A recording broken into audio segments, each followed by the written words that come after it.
تو ابلیس کے بارے میں یہ جو کہانی سنائی جاتی ہے، یہ کہانی قرآن میں بیان نہیں ہوئی، یہ کسی صحیح حدیث میں بھی بیان نہیں ہوئی، یہ محض کہانی ہے، داستان ہے. قرآن نے صرف اتنی بات بیان کی. آپ کا سوال؟ اسلامک تھیولوجی میں جتنی مونوتھیسٹک ہسٹری آف مین ہے، اور اس میں بتایا جاتا ہے کہ شیطان جو ہے اپنی ڈاؤن فال سے پہلے، اپنے زوال سے پہلے ایک خدا سے محبت کرتا تھا، ان کی عبادت کرتا تھا اور خدا کو پسند تھا.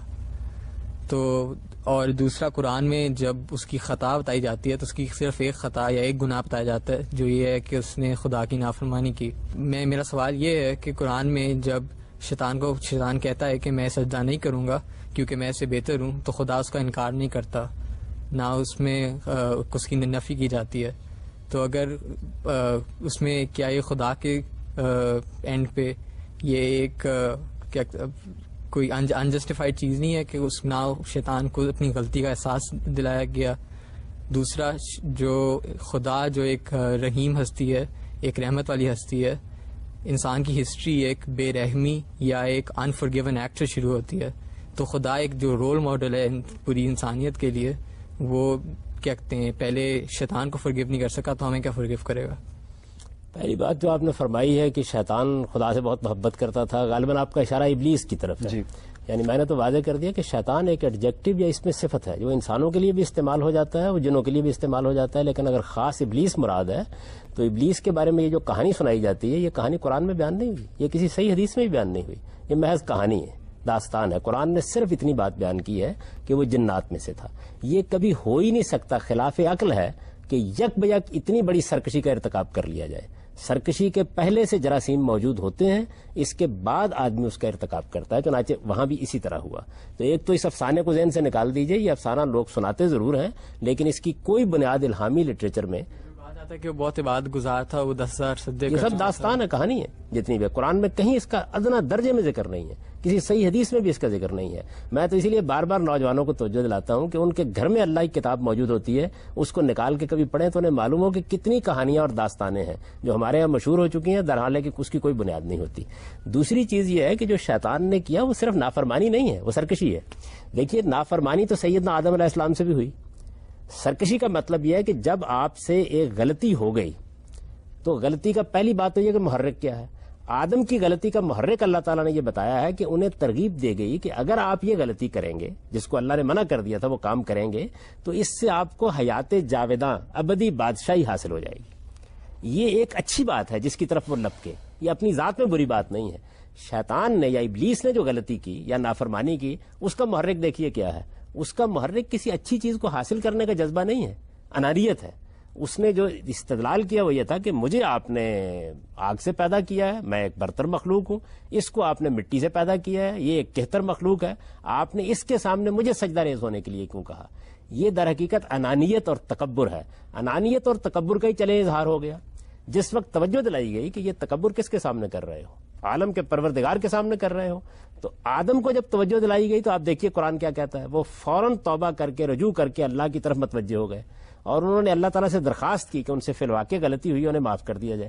اس نے کیا کیا؟ اس نے کہا کہ نہ صرف یہ کہ میں نے صحیح کیا ہے بلکہ میں اس سرکشی پر قائم ہوں اور اب میں قیامت تک انسانوں کو گمراہ کرنے کی ذمہ داری اپنے اوپر لے رہا ہوں.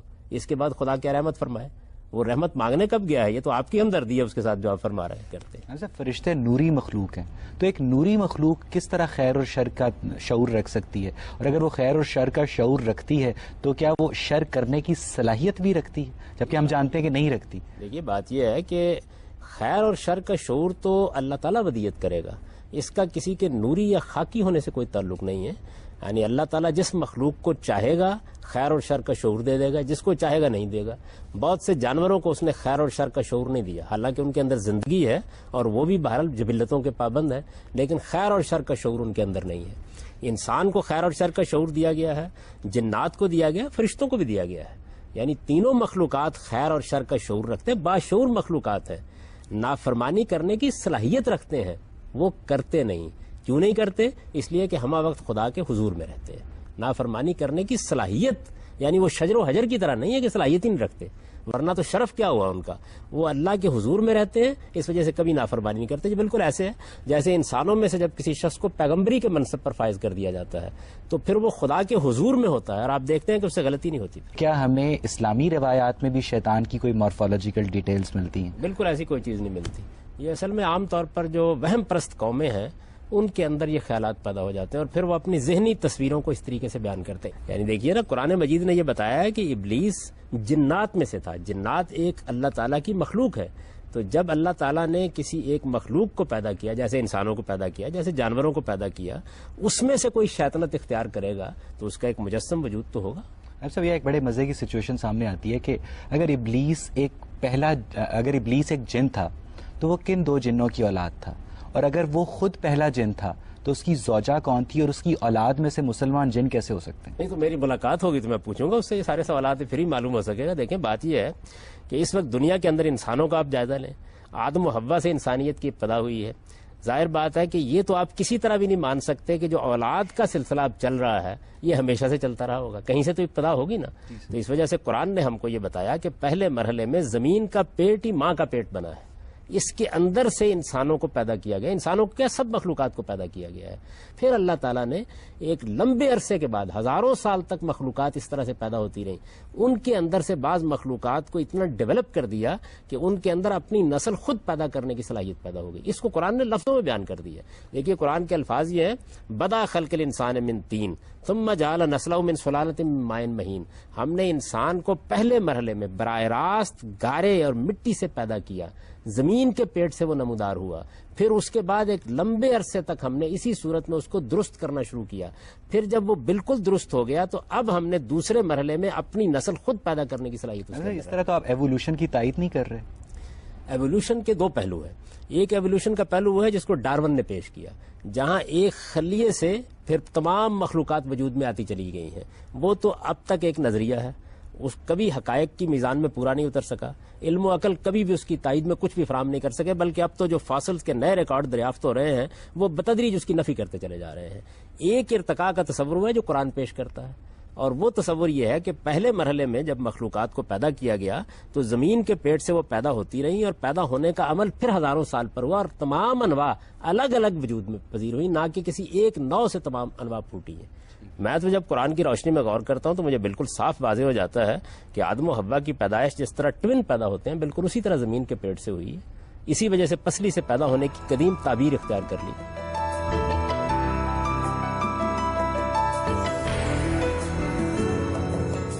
لیکن احادیث میں آتا ہے کہ حوا کو آدم کی پسلی سے پیدا کیا گیا، اس لیے وہ ٹیڑھی کیا کہتے ہیں صفت کی مالک ہے۔ ان احادیث کے اندر جو بات بیان کی گئی ہے وہ سب روایتوں کو جمع کریں تو بالکل دوسری بات معلوم ہوتی ہے۔ اس سے تو یہ معلوم ہوتا ہے کہ کسی موقع کے اوپر عورتوں کے بارے میں کس طرح کا رویہ اختیار کیا جائے، اس کو واضح کرنے کے لیے رسالت میں آپ صلی اللہ علیہ وسلم نے فرمایا کہ عورت کی مثال پسلی کی سی ہے، نازک بھی ہوتی ہے اور ذرا تھوڑا سا مزاج کے اندر ٹیڑھ بھی رکھتی ہے، اگر اس کو تم سیدھا کرنے کی کوشش کرو گے تو ٹوٹ جائے گی، اس کے ساتھ چلنا پڑتا ہے۔ یعنی حوا کو یہ تو ایک تعبیر ہے، بڑی خوبصورت ادبی تعبیر ہے جو رسالت میں آپ صلی اللہ علیہ وسلم نے اختیار کی۔ یہ پسلی کا جو افسانہ عام طور پہ بیان کیا جاتا ہے یہ قرآن و حدیث کے لیے اجنبی ہے بالکل۔ یعنی حوا کو آدم کی پسلی سے پیدا نہیں کیا گیا، ایسی کوئی بات قرآن مجید میں بیان نہیں۔ قرآن تو جس طرح کی تصویر بیان کرتا ہے وہ یہ کہتا ہے کہ دونوں کو ہم نے نفس واحدہ سے پیدا کیا ہے۔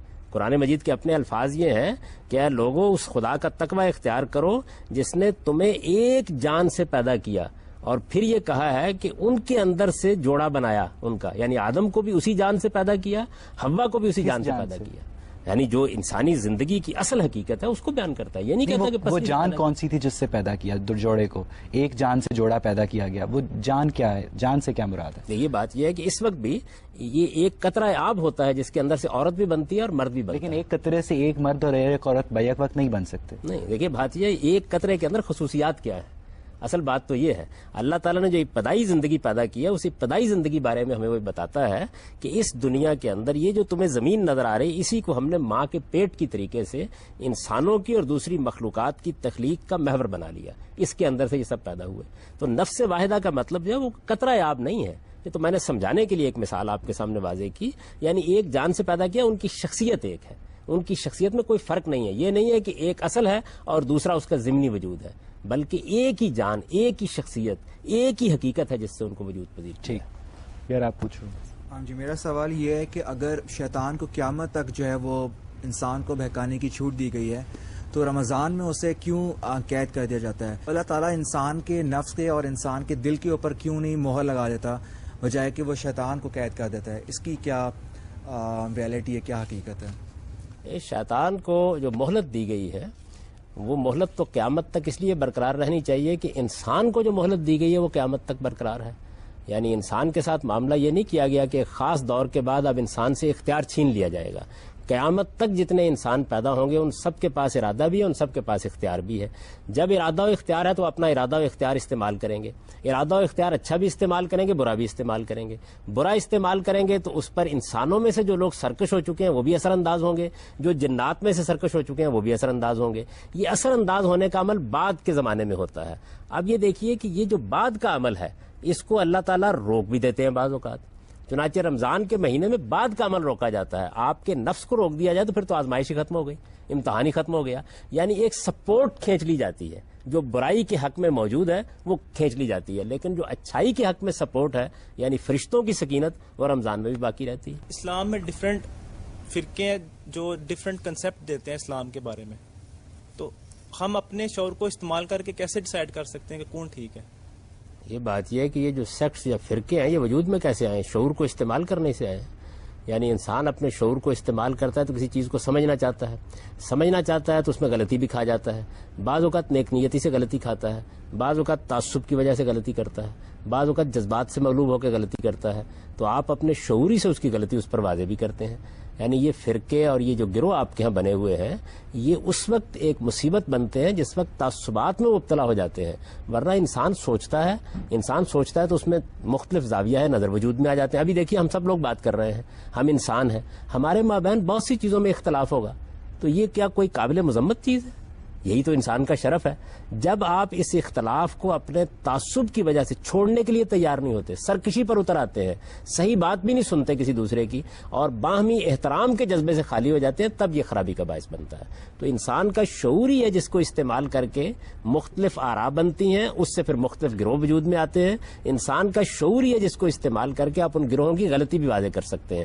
دیکھیے رسول اللہ صلی اللہ علیہ وسلم نے کتنی خوبصورتی سے یہ بات بیان کر دی کہ اگر آپ کو صحیح بات کو جاننا ہو تو آپ کے لیے کرائیٹیرین معیار کیا ہے. آپ نے فرمایا میری امت میں بھی بے شمار گروہ بن جائیں گے جیسے بنی اسرائیل میں بنے، لیکن وہ آدمی جو حقیقت کو جاننا چاہے اس کے لیے معیار کیا؟ آپ نے فرمایا ما انا علیہ و اصحابی. وہ صرف تھوڑی سی زحمت کر کے دین کے بارے میں جب کوئی مسئلہ پیش ہو تو یہ معلوم کر لے کہ میرا اور میرے صحابہ کا طریقہ کیا تھا. کتنا واضح معیار ہے. اگر آپ اپنے عقلی گدے لگاتے رہیں گے، اگر آپ ادھر ادھر کی باتیں سنتے رہیں گے، کہانیوں کی تحقیق کرنے کے لیے تیار نہیں ہوں گے تو پھر ظاہر ہے کہ فرقے بھی بنے گے، گروہ بھی بنے گے. آپ تھوڑی دیر کے لیے توقف کر کے معلوم کر لیں کہ اللہ کا پیغمبر جو بات کہہ کے گیا تھا وہ بات کیا تھی. صاحب لیکن مسئلہ یہ ہے کہ مسلمانوں کا ہر فرقہ دوسرے فرقے کو شیطان کا پیروکار قرار دیتا ہے، جس سے جو اسلام کی وحدانیت ہے وہ پارا پارا ہو جاتی ہے. تو اس کا کوئی حل نہیں ہے؟ اس کا حل تعلیم ہے.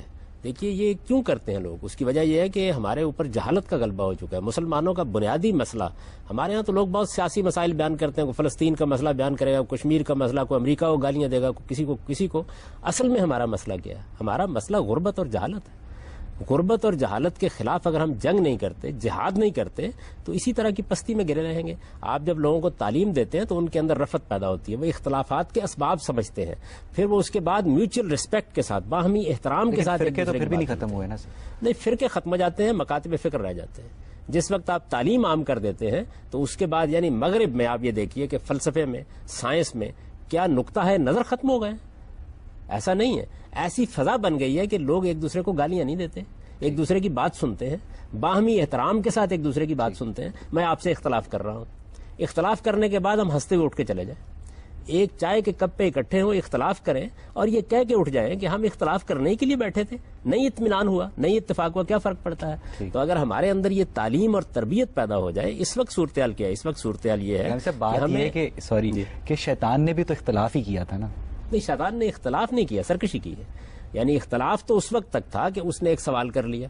دیکھیے اختلاف تو انسان کو کرنے کا حق ہے، لیکن اختلاف کرنے والا آپ اس دیکھیے پورا وہ واقعہ کتنی خوبصورتی سے قرآن نے بیان کیا ہے. اختلاف فرشتوں نے کیا، اللہ تعالیٰ نے اس اختلاف کے بعد یہ نہیں کیا کہ ڈانٹ دیا ہو، نہیں اپنی فرشتوں نے کیا اختلاف کیا تھا؟ یعنی انہوں نے یہ کہا نا کہ آپ زمین پر اگر ایک صاحب اقتدار مخلوق بنانے والے ہیں تو فساد پیدا ہو جائے گا.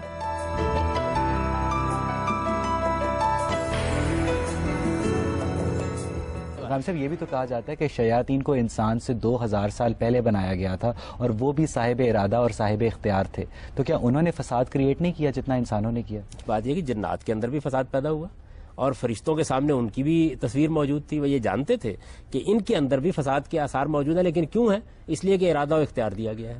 آدم کو بھی جب ارادہ و اختیار دے کے زمین کی بادشاہی دینے کا اعلان کیا گیا تو انہوں نے اختلاف کیا، لیکن بڑے ادب کے ساتھ اختلاف کیا، اپنی بات پیش کی. اللہ تعالیٰ نے اس کے جواب میں ڈانٹ نہیں دیا ان کو، پوری اپنی اسکیم کی وضاحت کی. جب پوری اسکیم کی وضاحت کی تو دیکھیے انہوں نے اس کے اوپر کیا کہا. انہوں نے کہا بات سمجھ میں آ گئی. ابلیس نے یہ بات نہیں مانی. اس کو بتایا گیا کہ اس وقت تمہیں ایک امتحان میں ڈالا گیا تھا. وہ امتحان کیا تھا کہ تم اپنی انانیت کے تابع ہوتے ہو یا برتر خداوند کے حکم کی پیروی کرتے ہو. تمہیں اپنی بڑائی تو یاد رہی، خدا کی بڑائی یاد نہیں رہی. اس غلطی پر جب اسے متنبع کیا گیا تو یہ بھی ہو سکتا تھا کہ وہ مزید سوال کر لیتا، یہ بھی ہو سکتا تھا کہ اب اپنا اشکال پیش کرتا. اس نے کہا کہ نہیں، اچھا اب مجھے ذلت میں ڈالا گیا ہے، میں اس ذلت کا بدلہ لوں گا اور قیامت تک سرکشی کے مقام پر کھڑا رہوں گا. تو یہ فیصلہ ہے اس کا، جس کے بعد وہ اللہ کی رحمت سے محروم ہوا ہے. اسی طرح انسان کا معاملہ ہے. آپ کو غلطی لگی، مجھے غلطی لگی، میری غلطی مجھ پر واضح کی گئی. اس کو دیکھیں قرآن مجید نے خود سورہ نساء میں بیان کیا ہے. یہ بتایا ہے کہ وہ لوگ جو کسی وقت جذبات سے مغلوب ہو کر بڑے سے بڑے گناہ کا ارتکاب کر لیتے ہیں، یا ملون السوء بجہالہ، پھر اس کے بعد ان کو فوراً احساس ہوتا ہے کہ انہوں نے غلطی کر لی. اللہ نے یہ اپنے اوپر لازم کر رکھا ہے کہ بڑے سے بڑے گناہ کو بھی معاف کر دے. ٹھیک، تو آپ نے رویہ کیا اختیار کیا؟ اگر رویہ سرکشی کا ہے تو پھر یہ ہے کہ آپ کے دل میں ہمدردی کے جذبات پیدا ہو سکتے ہیں، لیکن کسی سرکش انسان کے لیے ہمدردی کے جذبات نہیں ہونے چاہیے. یعنی ہمارے ہاں بھی یہی صورتحال ہے کہ جس وقت کوئی آدمی سرکشی کے ساتھ قانون کی آنکھوں میں آنکھیں ڈال کر قانون توڑنے کی کوشش کرتا ہے، مقابلے میں کھڑا ہو جاتا ہے، اس کے بعد آپ کہتے ہیں کہ اس کو سخت ترین سزا دی جائے یا انتہائی سزا دی جائے، ورنہ تو افو درگزر کے بہت سے مواقع ہوتے ہیں. ماڈرن سائیکالوجی اور سوشولوجی سے یہ پتہ چلتا ہے کہ انسان کی سوشلائزیشن یا اس کا کلچر یا اس کی انوائرمنٹ جو ہے، جو اس کو خیر کے تقاضے بتاتا ہے، وہ بہت امپورٹنٹ ہوتے ہیں. جیسے افریقہ کے کچھ ٹرائبز میں کینیبلزم جو ہے وہ کیا بالکل جائز سمجھا جاتا ہے. تو ایک بچہ جو دیکھتا ہے کہ اس کی ماں، اس کے باپ، اس کے گرد و نواح میں اچھے لوگ جن کو وہ اچھا سمجھتا ہے، جس کے خیر کے تقاضوں کے حساب سے وہ کینیبلزم میں یا انسانی گوشت کھانے میں کیا کہتے ہیں ملوث ہیں، تو وہ اس کو برا کبھی نہیں سمجھے گا، جس کو ہم شر سمجھتے ہیں، مگر وہ تو خیر سمجھتے ہیں. خیر اور شر کے کچھ تصورات فطری ہیں، وہ عالمگیر ہیں، وہ تمام انسانوں میں پائے جاتے ہیں. کچھ چیزیں ایسی ہیں کہ جو سماجی اخلاقیات سے پیدا ہوتی ہیں. سماجی اخلاقیات اصل میں ان ایبسولوٹ یا مجرد تصورات کے بعد پیدا ہوتی ہیں. ان میں تبدیلیاں آتی رہتی ہیں، معاشرے کے لحاظ سے تبدیلیاں آتی رہتی ہیں، تمدن کی ترقی کے ساتھ تبدیلیاں آتی رہتی ہیں. ایبسولوٹ تقاضے اسی وجہ سے جاننے کی ضرورت پیش آتی ہے کہ وہ ہیں کیا. وہ مجرد تقاضے جو ہیں اسی وجہ سے قرآن مجید نے ان کو لسٹ کر کے الگ بیان کر دی ہے. جو ان کی بلبوتے پر اخلاقیات پیدا ہوتی ہے اس میں اختلاف بھی ہو جاتا ہے، اور اسی وجہ سے پیغمبروں کی ضرورت پڑتی ہے تاکہ ان کو بھی متعین کر لیا جائے. دوسری چیز یہ ہے کہ میں نے بار بار آپ کو یہ توجہ دلائی کہ انسان کے پاس ارادہ اور اختیار ہے. ارادے اور اختیار کو انسان غلط استعمال کرتا ہے. غلط استعمال کرنے کے نتیجے میں ایسی نوبت بھی آ جاتی ہے کہ اس کی فطرت بالکل مسخ ہو کے رہ جاتی ہے. چنانچہ آپ دیکھیے کہ بہت سے ایسے لوگ ہوں گے، بڑی انہوں نے نیکی سے خیر سے ابتدا کی ہوگی، بری صحبت میں پڑے، بتدریج صورتحال یہ ہو جاتی ہے کہ پھر وہ انسانوں کا خون پی رہے ہوتے ہیں اور ان کو احساس نہیں ہوتا کہ وہ یہ کام کر رہے ہیں. آپ دیکھیں ہمارے معاشرے کے اندر بہت سے مجرم ایسے ہیں، لیکن وہ جو بنیادی اخلاقیات اندر ہیں ان کا امتحان کیا ہے؟ ان کا امتحان یہ ہے کہ یہ تو ہو سکتا ہے کہ وہ کسی دوسرے کا خون پی لیں، لیکن جب انہیں بتایا جائے کہ ہم تمہارا خون پینے کا فیصلہ کر رہے ہیں، اس موقع پر وہ اندر جاگ اٹھتا ہے. جن لوگوں کو آپ کہتے ہیں نا کہ وہ یہ کرتے ہیں، آپ یہ دیکھیں وہ اپنے ساتھ وہ کرانے کے لیے تیار نہیں ہوتے. تو انسان کی فطرت میں کچھ تو فطری اخلاقیات ہیں، کچھ ان فطری اخلاقیات سے انفر کر کے استنباط کر کے سماجی اخلاقیات پیدا ہوتی ہیں. سماجی اخلاقیات بدلتی رہتی ہیں. مثلا بزرگوں کے معاملے میں ادب کا طریقہ اختیار کرنا ہے، یہ تو ایک اعلیٰ ترین قدر ہے. آپ بھی مانتے ہیں، میں بھی مانتا ہوں، ساری انسانیت مانتی ہے. ہمارے آج سے 50 سال پہلے اس نے سماجی اخلاقیات کی یہ صورت اختیار کر لی تھی کہ آپ کسی بڑے کے سامنے یا بزرگ کے سامنے سر ننگے نہیں جائیں گے. یہ تبدیل ہو گئی. اس کی وجہ یہ کہ یہ اصل میں اس کی مینیفیسٹیشن تھی. اصل قدر اپنی جگہ موجود ہے. ہو سکتا ہے آج ادب اور احترام کے نئے اسالیب وجود میں آ جائیں. تو یہ انسانی تمدن میں ہوتا رہتا ہے. عام طور پر ہمارے ماہرین سماجیات، عمرانیات اور ماہرین نفسیات جو غلطی کرتے ہیں وہ اصناف کی کیٹیگرائزیشن کی غلطی ہے. یعنی وہ فطری اخلاقیات اور سماجی اخلاقیات میں فرق نہیں کرتے. فطری اخلاقیات ناقابل تغیر ہیں, عالمگیر ہیں, ہمیشہ سے ہیں, ہمیشہ رہیں گی. سماجی اخلاقیات ان سے پیدا ہوتی ہیں, ان کی بنیاد پر اٹھتی ہیں, وہ تبدیل ہوتی رہتی ہیں. جس طرح پازیٹو چارج اپنی شناخت کے لیے نیگیٹو چارج کا محتاج ہوتا ہے, تو کیا رحمان بھی اپنی شناخت کے لیے شیطان کا محتاج ہے؟ دیکھیے بات یہ ہے کہ رحمان اپنی شناخت کے لیے کسی چیز کا محتاج نہیں ہے. رحمان تو اپنی تخلیقی فعالیت کا اظہار کر رہا ہے. وہ خالق ہے, اس سے تخلیق کا ظہور ہو رہا ہے. چونکہ اس کے اندر رحمت کے دائیات موجود ہیں, اس لیے وہ بڑی سے بڑی اعلیٰ مخلوقات پیدا کرتا چلا جا رہا ہے. ان مخلوقات میں اس نے فیصلہ کیا کہ کچھ ایسی مخلوقات بھی پیدا کرے گا جن کو ارادہ اور اختیار دے گا. ارادے اور اختیار کے نتیجے میں شیطان وجود میں آتے ہیں, اور ارادے اور اختیار کے نتیجے میں انبیاء علیہ السلام وجود میں آتے ہیں. تو یہ چیز تو اصل میں اللہ تعالیٰ کے تخلیقی عمل کا ایک ناگزیر نتیجہ ہے. اس میں خدا کی شناخت کے احتیاج یا اس کا محتاج ہونے کا کوئی سوال نہیں ہے. وہ اس سے بالا تر ہے. وہ تو یہ کہتا ہے کہ تم میری آیات کا کیا شمار کرو گے؟ اگر سارے تمہارے سمندر روشنائی بن جائیں اور سارے درخت قلم بن جائیں تو میری دنیاؤں کا تم احاطہ نہیں کر سکتے. ابھی تو ہمارا حال یہ ہے کہ یہ تھوڑی سی ہم نے سائنسی جدوجہد کی ہے پچھلے 200 سال میں, تو معلوم ہوا کہ اس کائنات کے اندر یہ ہماری زمین جس میں ہم بڑی چیز سمجھتے تھے, یہ ایک ذرہ ناچیز ہے. ہم صاحب مسئلہ یہ ہے کہ اب اگر ہر طرف رحمان کا ظہور ہو, شیطان ہو ہی نہ, تو پھر ہم برائی کو کس کے کھاتے میں ڈالیں گے؟ یہ بات یہ ہے کہ اگر رحمان کا ہر طرف ظہور ہو, جیسے کہ مجھے توقع ہے کہ جنت میں ہو جائے گا, تو اس موقع کے اوپر اب برائی ہوگی نہیں, اس لیے اس کو کسی کھاتے میں ڈالنے کی ضرورت نہیں ہوگی. اس کا مطلب ہے دنیا میں اسٹیبلٹی کے لیے شیطان اتنا ہی ضروری ہے جتنا رحمان. اختیار کے استعمال اور اس امتحان کے لیے جس میں انسان کو ڈالا گیا ہے, اس میں یہ ضروری تھا کہ آپ کے اندر یہ صلاحیت رکھی جائے کہ آپ برائی کر سکیں. یعنی ہمارے اندر جو صلاحیت ہے برائی کرنے کی وہ شیطان ہے. آپ کے اندر جو صلاحیت ہے برائی کرنے کی وہ آپ کے نفس کا دائیہ ہے. شیطان تو اصل میں یا ہم بنتے ہیں یا جنات بنتے ہیں, نا. شیطان اس کو نہیں کہتے ہم. ہمارے نفس کے اندر اللہ تعالیٰ نے اس کو دیکھے کیسے بیان کیا, بتایا وَنَفْسٍ وَمَا سَوَّاهَا فَأَلْهَمَهَا فُجُورَهَا وَتَقْوَاهَا. میں نے انسانی نفس کو, انسانی شخصیت کو تشکیل دیا, میں نے اسے بنایا, اور جب اس کو نک سک سے درست کیا تو اس کے اندر یہ صلاحیت رکھ دی کہ یہ چاہے تو خیر کا راستہ اختیار کرے, چاہے تو شر کا راستہ اختیار کرے. گاندھی صاحب, یہاں سے ہم آپ کی بات کو آگے بڑھائیں گے, لیکن ناظرین اس سے پہلے وقت ہوا ایک چھوٹے سے بریک کا. حاضر ہوتے ہیں بریک کے بعد.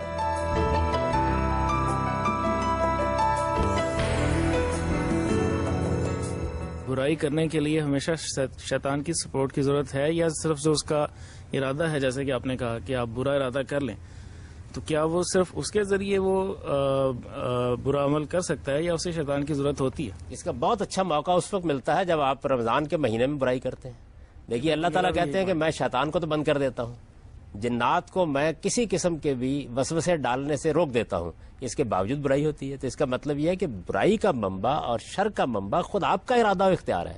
جب آپ اسے غلط استعمال کرتے ہیں تو اس سے شر پیدا ہونا شروع ہو جاتا ہے. ایسا بات یہ ہے کہ مولانا مودودی اپنی تفہیم القرآن میں لکھتے ہیں کہ شیطان صرف اور صرف انسان کے اندر وسوسہ ڈالنے کی قوت رکھتا ہے, کسی کو جسمانی طور پر بیمار نہیں کر سکتا. تو پھر یہودی جادوگر لبید بن عاصم نے کس طرح آن حضور کو شیطانی جادو سے جسمانی طور پر بیمار کر دیا؟ یہ دیکھیے بات یہ ہے کہ یہ بات کہ جادو کیا چیز ہے, یعنی جادو ایک نفسی علم ہے, اس میں شیاطین کا دخل بہت بعد میں شروع ہوتا ہے. جادو کی کئی اقسام ہیں, اور آپ جب کسی نفسی علم سے کام لیتے ہیں, جیسے اب پیرا سائیکالوجی آپ کو بہت سی چیزیں بتا رہی ہے جس میں آپ اثر انداز ہو سکتے ہیں, ٹیلی پیتھی ہے اور بہت سی چیزیں ہیں, ان تمام چیزوں میں آپ کے اپنے نفس کی قوتیں اثر انداز ہوتی ہیں. جادو میں بھی عام طور پر انہی قوتوں سے کام لیا جاتا ہے. اس یہودی نے کیا جادو کرنے کی کوشش کی تھی اس کی کوئی تفصیلات ہمیں معلوم نہیں ہے. یہ معلوم نہیں ہے, دن بدن بیمار پڑتے چلے گئے, یہ کہا جاتا ہے کہ ان کی کنگھی کے اوپر جادو ہو گیا. نہیں, یہ تو بہت حد تک دیکھیے بات یہ ہے کہ افسانے ہیں. اتنی سی بات صحیح روایتوں کے اندر بیان ہوئی ہے کہ جادو کرنے کی کوشش کی گئی. دیکھیے یہود کے بارے میں یہ بات قرآن نے بھی واضح کر دی ہے کہ جب انہوں نے دیکھا کہ استدلال کے میدان میں اس دعوت کو شکست نہیں دی جا سکتی, اخلاقی لحاظ سے بھی یہ اتنے برتر لوگ ہیں کہ ان کے مقابلے میں کوئی بات نہیں کہی جا سکتی, تو جس طرح انہوں نے جسمانی نقصانات پہنچانے کے لیے بہت سے منصوبے بنائے, جیسے کبھی بلا کر پتھر لڑکا دیا یا اس طرح کے معاملات کیے, اسی طرح جادوگروں سے بھی مدد لی جس طرح کہ اب بھی ہمارے یہاں لوگ کرتے ہیں. تو جادو کرنے کی کوشش کی گئی, یعنی وہ اپنی کوشش میں کامیاب نہیں ہوئے. رسالت مآب صلی اللہ علیہ وسلم نے کچھ گرانی سی محسوس کی, اور اس کے بعد روایتوں میں یہ آتا ہے کہ آپ کو اللہ تعالیٰ کی طرف سے تعلیم دی گئی کہ آپ دعا کریں. جب آپ نے دعا کی تو وہ گرانی ختم ہو گئی. اس کو بعد لوگوں نے افسانہ بنا کے اس میں بہت سی تفصیلات کا اضافہ کر دیا ہے. قرآن مجید اس معاملے میں بالکل واضح ہے کہ کسی پیغمبر کو بھی ہرگز ہرگز اس کے دشمنوں کے ہاتھ میں نہیں دیا جاتا. اللہ تعالیٰ اس کی حفاظت کرتا ہے. قرآن کے الفاظ ہیں واللہ یعصمک من الناس. آپ مطمئن رہیں اللہ تعالیٰ ان انسانوں کے مقابلے میں آپ کی حفاظت کرے گا. تو جو خدا کی حفاظت میں ہو اس کے اوپر کوئی چیز کیسے اثر انداز ہو سکتی ہے؟ وقتی طور پر ایک اثر ضرور ہوا, اللہ کی دعا سے فوراً ختم. ایسا مسئلہ یہ ہے, حضرت زکریا بھی تو پیغمبر تھے, انہیں بھی تو ان کے دشمنوں کے حوالے کر دیا گیا. دیکھیے بات یہ ہے کہ اللہ تعالیٰ جس وقت کسی قوم کو سزا دینا چاہتے ہیں اور جس وقت وہ یہ فیصلہ کر لیتے ہیں کہ اب اس قوم کو آخری درجے میں سزا دینی ہے, تو پھر بعض اوقات پیغمبروں کے ساتھ بھی یہ معاملہ ہوتا ہے کہ پھر ان کو حوالے کر دیا جاتا ہے, لیکن وہ بھی صرف نبیوں کو, رسولوں کے معاملے میں یہ کبھی نہیں ہوتا. ٹھیک, آپ پوچھیے. اگر ابلیس کے واقعے کو غور سے دیکھا جائے تو اس میں یہ انڈورس کیا جاتا ہے کہ ڈکٹیٹرشپ ہو, الٹیمیٹ ٹروتھ کا ایک کانسیپٹ ہو, اور اگر کوئی بات کہہ رہا ہے اور آپ اس کو صحیح نہیں سمجھتے تو آپ اس کو سزا دے دیں, بلکہ فار لائف سزا دے دیں. تو اگر آپ کوئی نے سرکشی کے لفظ پر غور نہیں کیا. سرکشی کا مطلب یہ ہوتا ہے کہ میں نے ایک رائے قائم کی, مجھ پر میری رائے کی غلطی واضح ہو گئی, میں اب بھی اس پہ اصرار کر رہا ہوں, اس کو سرکشی کہتے ہیں. تو اگر مجھ پہ میری رائے کی غلطی آزادی واضح رائے کا نہیں کر مطلب یہ سکتا ہے کوئی. اگر آپ کی غلطی واضح نہیں ہوئی تو پھر تو آپ استدلال کریں گے نا, آپ بات بیان کریں گے, آپ دوسرے کی بات سننے کے لیے تیار ہوں گے. جب میں اپنے آپ کو انسان سمجھ کر اپنی رائے کا اظہار کر رہا ہوتا ہوں تو میں یہ کہتا ہوں جی میں نے یہ بات اس طرح سمجھی ہے, میرے پاس اس کے یہ دلائل ہیں, میں اپنی بات بیان کر رہا ہوں. یہ چیز جو ہے یہ تو کبھی بھی سرکشی نہیں ہوتی. آپ 10 سال تک اظہار رائے کرتے رہیے لیکن آپ سمجھنے والے بن کر اظہار رائے کر رہے ہیں. لیکن دیکھیے نا, اگر جس طرح کوئی ایک کنٹری کا کوئی رولر ہے جو کہہ رہا ہے کہ میں قرآن کے بیسس پہ رول کر رہا ہوں, اور میں آگے سے یہ کہہ رہی ہوں کہ قرآن عورتوں کی طرف ڈسکریمنیٹری لاز بناتا ہے, اور وہ میری بات نہیں مان رہا, تو ایک پوائنٹ ایسا آئے گا جب میں کچھ ایسا کرنا چاہوں گی کہ اب میں اپنے حقوق کے لیے کچھ کروں بجائے کہ صرف اظہار رائے کرتی رہوں, تو وہ اس کو سرکشی کاؤنٹ کیا جائے گا اور مجھے سزا دے دی جائے گی, یا اس کو کیا کس طرح سے؟ نہیں بھی دنیا کے قوانین بالکل مختلف ہیں. دنیا میں سزا دینے کے لیے یہ ضروری ہے کہ آپ نے کسی جرم کا ارتکاب کیا ہو. اگر آپ مسلمان ہیں اور مسلمان کی حیثیت سے آپ نے اسلام کے کسی قانون کسی قاعدے کی خلاف ورزی کی ہے تو اس کو خود بتا دیا گیا ہے کہ وہ کیا چیزیں ہیں جس میں آپ کو دنیا کے اندر پوچھا جا سکتا ہے, وہ کیا چیزیں ہیں جن میں خدا ہی پوچھے گا. تو آپ اگر مثال کے طور پر قرآن مجید کی کسی انٹرپریٹیشن کو بیان کرتی ہیں تو آپ کو پورا حق ہے کہ اسے بیان کریں, آپ اس کے دلائل دیں. فرق اس بات سے پڑتا ہے کہ میں ایک اسلامک اسٹیٹ میں رہتی ہوں, یا فرق اس بات سے پڑتا ہے کہ میں مسلمان ہوں یا نہیں؟ کی بات یہ ہے کہ آپ مسلمان ہیں تو آپ سے اس کے لحاظ سے تقاضے کیے جائیں گے. کیونکہ مسلمان کی آپ نے definition اسلام تو کو چھوڑ subjective دیا ہے. ہے تو آپ سے اس کے لحاظ سے بات کی جائے تو گی. یہ تو سبجیکٹو ڈیفینیشن ہے, ہو سکتا ہے یہ میں تو آپ کو سمجھتی ہوں بتانا کہ ہے. میں مسلمان ہوں اور کوئی اور سمجھتا ہو کہ میں مسلمان یہ آپ کو نہیں. بتانا ہے. اگر آپ کہتی ہیں کہ میں مسلمان ہوں تو پھر آپ سے پوچھا جائے گا کہ آپ جو بات بیان کر رہی ہیں یہ قرآن میں کہاں لکھی ہوئی ہے, آپ سے پوچھا جائے گا یہ بات حدیث میں کہاں لکھی ہوئی ہے. آپ کہتی ہیں میں مسلمان نہیں ہوں تو پھر استدلال قرآن اور حدیث کی بنیاد پر نہیں ہوگا, پھر عقل عام کی بنیاد پر ہوگا. یعنی مجھے اپنی پوزیشن تو واضح کرنی ہوگی نا. مثال کے طور پر میں نے فیصلہ کر لیا کہ میں فوج میں بھرتی ہو جاؤں گا. جب میں فوج میں بھرتی ہو گیا تو اب پھر میرے اوپر وہ ڈسپلن نافذ ہوگا نا جو فوج کے لیے ہے. میں نکل آتا ہوں وہاں سے, نکل آتا ہوں تو اب ظاہر ہے کہ مجھ پر وہ نافذ نہیں ہوگا. تو اسلامی ریاست کا کیا مطلب ہے؟ اسلامی ریاست کا مطلب یہ نہیں ہے کہ آپ سے آپ کی آزادی چھین لی جائے گی. آپ اپنی رائے دیجئے, آپ اختلاف کیجئے, اپنی انٹرپریشن کو پیش کیجئے, البتہ جو اکثریت کی رائے سے قانون بنا دیا جائے گا وہ نافذ ہو جائے گا اور اس سے بھی اختلاف کا حق آپ کو حاصل رہے گا. یہ تو دیکھیے کوئی ریاست نہیں چل سکتی. ریاست چلانے کی کیا بنیادیں ہیں؟ یا تو شخصی ہوگا, یعنی کسی ایک شخص کو آپ اختیار دے دیں گے کہ وہ دنیا کا نظم چلائے یا آپ کی ریاست کا نظم چلائے. اسلام اس کا حامی نہیں ہے. وہ تو یہ کہتا ہے کہ ایک جمہوری ریاست ہونی چاہیے, نہ شخصی ہونی چاہیے نہ طبقاتی ہونی چاہیے. دنیا کے اندر اب تک جو حکومت کے نظام وجود میں ہے یا تو شخصی ہوتا ہے, مغلوں کی حکومت قائم تھی. آپ یہ جانتی ہیں کہ اکبر اعظم کا نقطہ نظر اور تھا, اس نے اس کا نفاذ کر دیا. عالمگیر کا نقطہ نظر اور تھا, اس نے اس کا نفاذ کر دیا. اب شخصی حکومت ہمارے ہاں مسلمانوں کے اندر بھی بہت سی جگہوں پر قائم ہے, وہاں وہ نفاذ کر رہے ہیں. طبقاتی حکومت کا مطلب یہ ہے کہ ایک خاص طبقے کو حکومت حاصل ہوگی, جیسے مثلا ایران میں ہے, وہاں طبقہ علماء کے ہاتھ میں اقتدار دے دیا گیا ہے, وہ اپنی رائے کے مطابق حکومت کر رہے ہیں. تیسرا راستہ یہ ہے کہ جمہوری حکومت قائم کی جائے. تو اسلام جس چیز کو کہتا ہے وہ جمہوری حکومت ہے. جمہوری حکومت کا مطلب یہ ہے, نہیں کرتے کہ اس پورے واقعے سے جو ابلیس اور اللہ کے درمیان کا جو واقعہ ہے, اس سے مونارکی اور ڈکٹیٹرشپ کو انڈورس کیا جاتا ہے, اور کیونکہ اس کو کہا جاتا ہے کہ وہ ایک الٹیمیٹ جسٹس ہے, جو ابلیس کو سزا ملی وہ الٹیمیٹ جسٹس ہے. تو کیونکہ صرف خدا کی یہ خیال تھا کہ وہ سرکشی کر رہا ہے اور ابلیس کا یہ خیال نہیں تھا, تو وہ دونوں اپوزنگ فورسز ہیں, تو ان کے بیچ میں ڈیموکریسی تو کہیں نظر دونوں اپوزنگ فورسز نہیں ہیں, ان میں سے ایک خالق اور ایک مخلوق ہے. یہ بات بھی صحیح نہیں ہے کہ ابلیس کا یہ خیال نہیں تھا. ابلیس نے یہ مانا ہے کہ میں سرکشی کر رہا ہوں اور میں اس پر کھڑا ہو گیا ہوں اور میں اسی بنیاد کے اوپر مقابلہ کروں گا. یہ ساری بات ہوئی ہے اور وہاں پر خدا کا انصاف ہے ہو رہا ہے. آپ بات کر رہی ہیں انسانوں کے معاملے میں. انسانوں کے معاملے میں اصول یہ ہے کہ امرہم شورا بینہم کا طریقہ ہوگا, یعنی اکثریت کی رائے کی بنیاد پر قانون سازی ہوگی, اکثریت کی رائے کی بنیاد پر فیصلے کیے جائیں گے, اکثریت کی رائے نافذ ہوگی. اقلیت کو حق حاصل ہے کہ وہ تنقید کرے, اپنی رائے بیان کرے, لوگوں کو اس کا قائل کرے. کل کو اگر اس کو اکثریت حاصل ہو جاتی ہے تو وہ قانون بن جائے. تو دونوں چیزوں کو ملائیے نہیں, ایک دنیوی قانون ہے, ایک خدا کے ساتھ معاملہ ہے. خدا کے ساتھ جب معاملہ ہوگا تو تب کسی عدالت میں ثابت کرنے کی ضرورت نہیں ہوگی, آپ کا ضمیر خود سامنے کھڑا ہو جائے گا.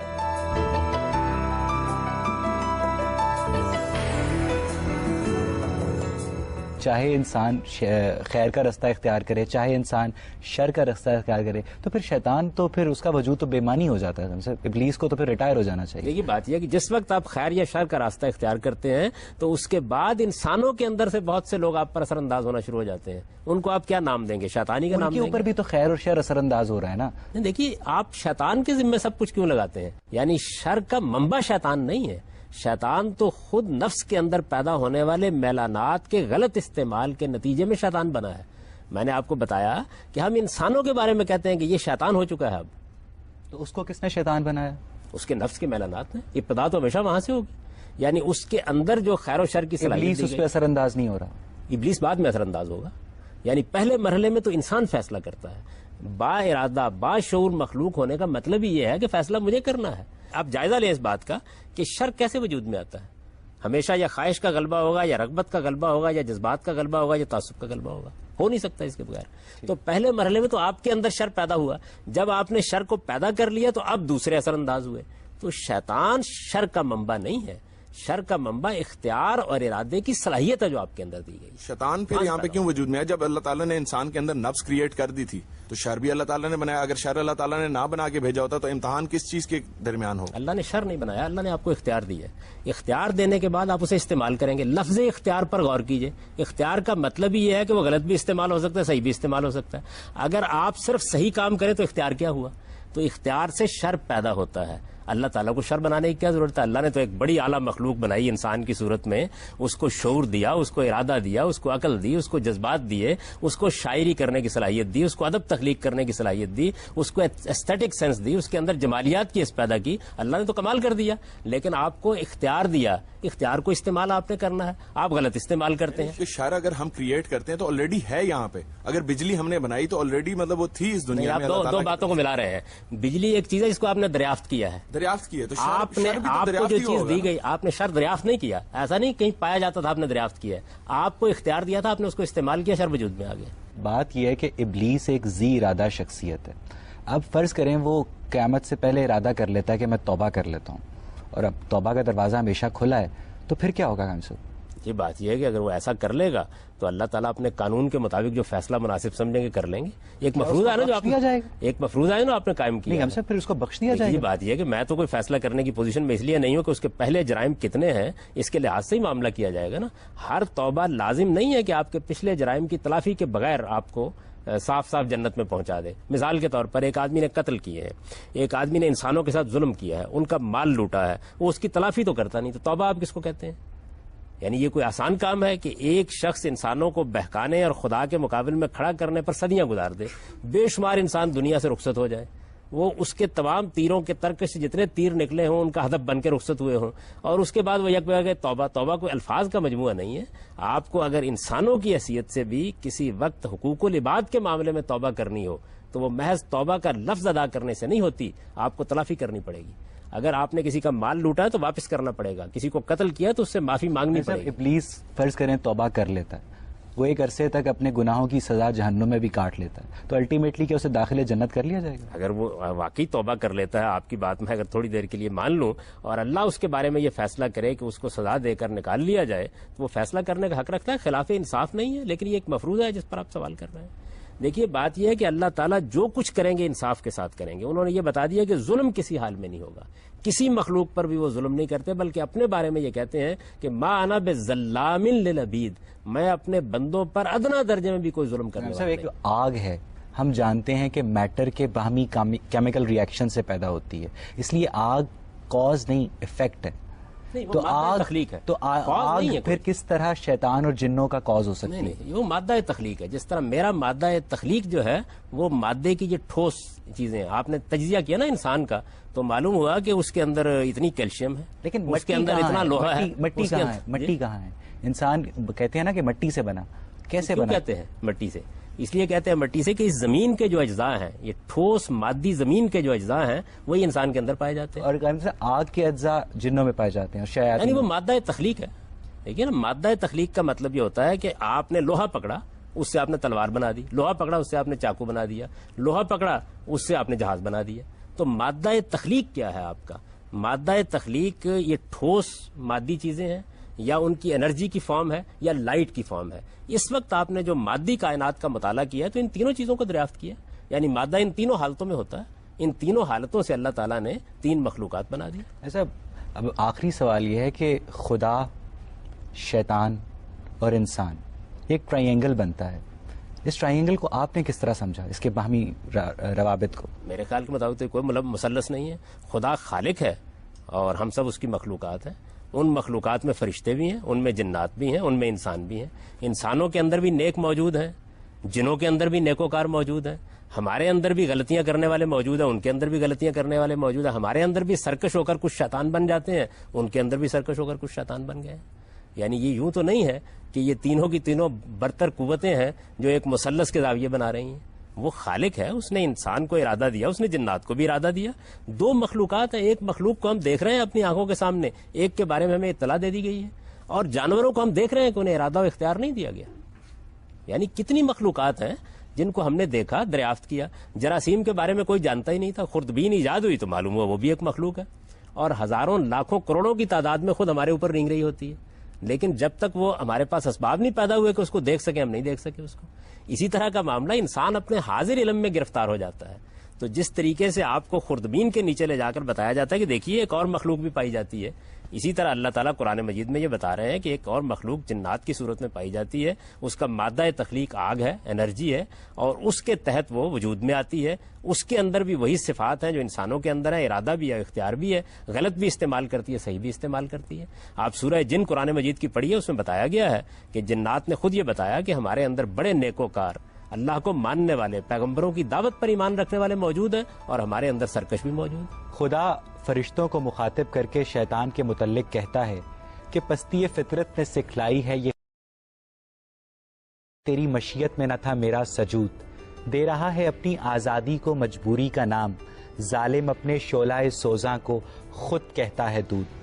ناظرین، جب قرآن مجید میں اللہ تعالیٰ شیطان کو انسان کا کھلا دشمن قرار دیتا ہے تو وہ انسان کو شیطان کے اسی شعلہ سوزاں سے بچنے کی تلقین بھی کرتا ہے.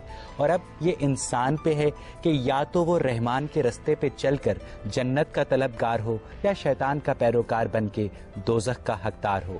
اس کے ساتھ ہی مجھے اور پروگرام غامدی کی پوری ٹیم کو اجازت دیجیے. خدا حافظ.